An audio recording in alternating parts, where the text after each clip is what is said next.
St2 and endothelial injury is a link between graft versus host disease and microangiopathy.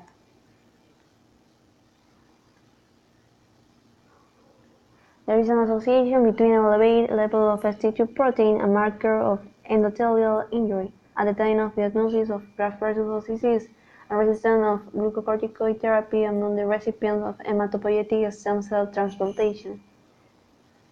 St2 is independent of natriuretic peptides, such as natriuretic peptide BNP and NT-proBNP, and therefore provide unique and complementary prognostic information.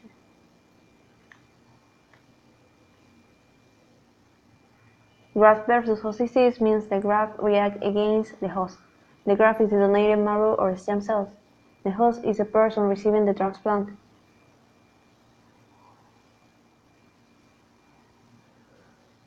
Microangiopathy is an angiopathy affecting small blood vessels in the body.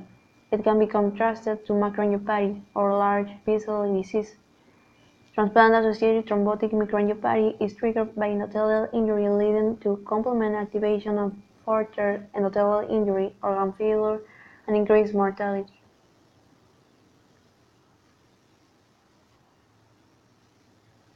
Applications in medicine. Authors found a strong association between St2 level of day 14 after transplantation, a point well before the onset of graft versus host disease, and the rate of death at 6 months among patients without a relapsing disease, but the cause of increased mortality was not clear.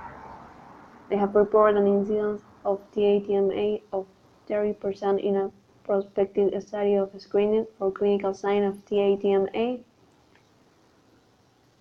Endothelial injury also occurs in graft versus host disease, and TATMA and graft versus host disease frequently overlap with clinical evidence of both processes.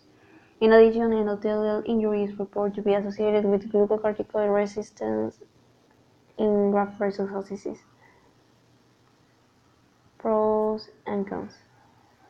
Pros: the careful evaluation of transplant recipients with glucocorticoid-resistant graft versus host disease for signs of TATMA might identify additional therapeutic options.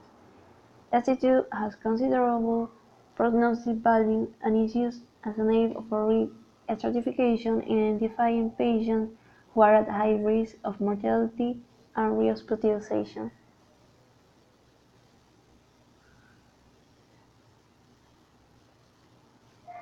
Cons: it is difficult to say who will develop graft versus host disease after a transplant.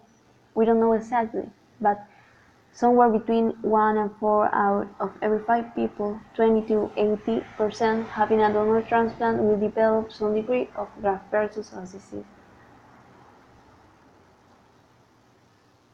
Issues apply in Ecuador. No data reports about this case in Ecuador, but in other countries there are a large number of clinical trials in development, or recently completed in the area of new treatments for graft versus host disease, as well as in its prevention.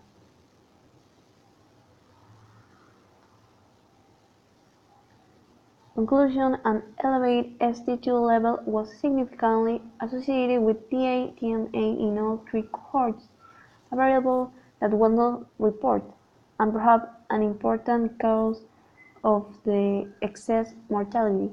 We address the relationship between TATMA and graft versus host disease using multivariate linear regression in data from recipients of allogeneic stem cell transplant. There are treatments to prevent graft versus host disease. Doctors fine-tune the use of these treatments. They try to lower the risk of serious graft versus host disease as far as possible, but still keep some benefits of graft versus host disease.